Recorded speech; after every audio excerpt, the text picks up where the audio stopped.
All right, so get this. Today we're diving deep, really deep, into something called SEO forecasting. Have you heard of it? It's like the best kept secret in digital marketing and one you need to know. Yeah, I was going through the research you sent over, and it's pretty clear this SEO forecasting thing, it's a game changer, but nobody really talks about it. Right.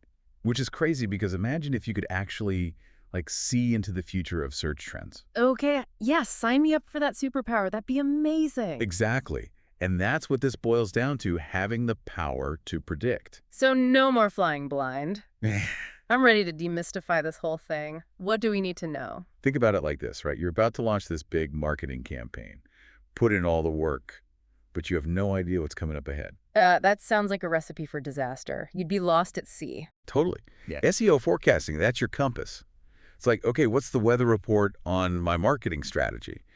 It's about understanding what people are searching for, but not just today. Tomorrow, the future. Exactly. So I'm not just keeping up with the competition, I'm one step ahead. Exactly. Yeah. That's the advantage here. You get to anticipate those trends and stay ahead of the curve, which in the digital world, that's everything. It's everything, especially now. It changes so fast. Constantly. So where do we even start with this whole forecasting thing? I gotta be honest, some of the stuff you sent over got a little technical. It can seem that way, but when you break it down, it's actually pretty straightforward.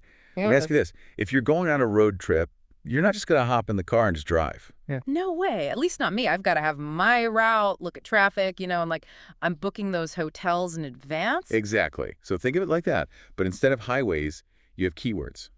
And those are your map. So instead of landmarks, I'm looking at what the words and phrases people are typing in. Exactly. Okay, so how do we know which words to focus on? So forecasting keyword trends, it's about spotting the terms that are gaining popularity, the ones that can be huge later on.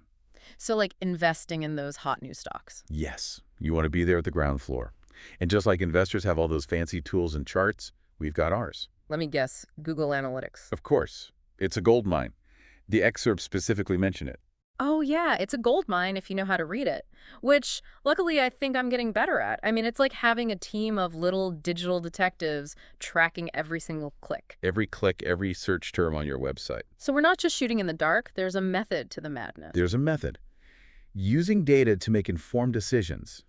That's the key here. And the excerpts also mention something called statistical forecasting, which might sound a bit intimidating. Please break it down for me. Okay, imagine you're a detective. You're trying to solve a case. You wouldn't just focus on the last piece of evidence you found, right? You'd look at the whole timeline. The bigger picture. And that's what this is. You're analyzing all that past data to see if there are patterns and use those to predict what's going to happen next. So like, for example, if I know that every year my website traffic dips in the summer. You can anticipate that. Right, and maybe shift my focus, try different things. Right, maybe those are the months you focus on a different platform, or you start creating content that's geared towards the fall. It's about riding those waves instead of getting crushed by them. Exactly. Okay, this is blowing my mind. So we've got keywords, we're looking at data, we're doing some detective work. What else? Don't we have to worry about what our competitors are doing? No, absolutely. Competitive analysis is huge. That's like scouting out your rivals in a game. Okay, I get it. So what am I looking for? You want to see their strengths. What are they doing well? But also, what are their weaknesses? What are they not doing well? You can learn from both.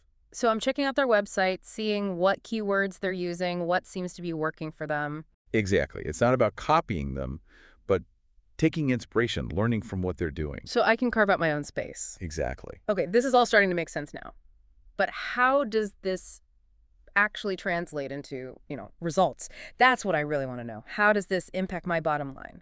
It all comes down to making sure that your SEO efforts are as effective as possible. Working smarter, not harder, right? Like the sound of that. Right. So think of it like this. You're a gardener, right? Right. You spend all this time planting and watering and fertilizing. But if you don't know the right time to do all of those things. You're not going to get those amazing results. Exactly. And your website, that's your garden. Okay, I like that. So SEO forecasting helps me become a better gardener. I can dig into that. Exactly. It's about knowing when to plant those seeds so you can get the best bloom. And the excerpts had a really good example about this, talking about website traffic fluctuations. You've probably seen this yourself. Well, all the time. Sometimes it feels like I'm on a roller coaster. Up one day, down the next, and I have no idea why. Right. So imagine you're looking at your data and you see this dip every summer in your traffic. And you dig a little deeper and you realize that your target audience, let's say it's people who love gardening, Okay, I'm with you. they're spending less time online during those months because they're outside actually gardening. Makes sense. But instead of panicking about it, I can actually anticipate it and change my strategy during those months. Exactly. You can adjust so you're not getting thrown off by those dips. You could even use those insights to create content that's like specific to those months. Content that's really going to resonate with them. Yes. Yes. And what's really exciting is that there are all these AI tools now that can help you with Oh this. yeah, AI is everywhere you look these days. It's like the buzzword of the century. Yeah. But how does it actually work for SEO forecasting? Well, the excerpts you sent over mentioned this platform called Market Brew, Market brew, right. and they're all about using AI to basically make forecasting easier and faster. Easier and faster. Those are two things I like. Because honestly, between you and me, sometimes this feels like a full-time job. It can be, but that's their big selling point. They're claiming that they can deliver these really powerful insights 60 days faster. 60 days? Whoa. That's a pretty bold claim. I mean, in the digital world, 60 days, that's like dog years, right? It's a lifetime ago, practically. So how are they backing that up? What's the magic behind this market brew thing? Well, they've got a couple of tricks up their sleeve. They talk about something called a semantic entity graph, which sounds really fancy. Yeah, it sounds a little intimidating, if I'm being honest. It is. I had to look it up myself. But basically, think of it like this. It's not just about analyzing the words that people are searching for. Which we already said is super important. Right. But it's also about understanding why they're searching for them, the intention behind the search. Okay, so like someone could be searching for running shoes for a lot of different reasons. Exactly. Maybe they need new shoes for work. Maybe they're training for a marathon. Maybe they just want to look cool. So how do we figure out what they really want? That's where Market Brew comes in. They try to map out the relationships between different words and concepts so they can create this like deeper understanding of your audience. So it's like they're reading between the lines of the search results. Exactly. They're trying to understand the context, the meaning behind the words. That's pretty impressive. I've got to admit, it sounds like Market Brew is taking things to a whole new level with this. It's definitely interesting. But like any tool, it all comes down to how you use it. You've got to know what to do with that information. So, okay, we've covered a lot of ground here. We talked about keywords. We talked about analyzing data. We've got AI tools now, competitive analysis. What's the next step? Where do we go from here? Right, because what's the point of all this if it doesn't actually help me get better results? Exactly. And it's not about replacing the hard work. You still got to put that in. No shortcuts. No shortcuts, but it's about working smarter, not harder, right? Having a game plan. I like the sound of that. Tell me more. So remember that gardener analogy from earlier? Yeah, about knowing when to plant your seeds for the best results. Exactly. So SEO forecasting, that's your game plan.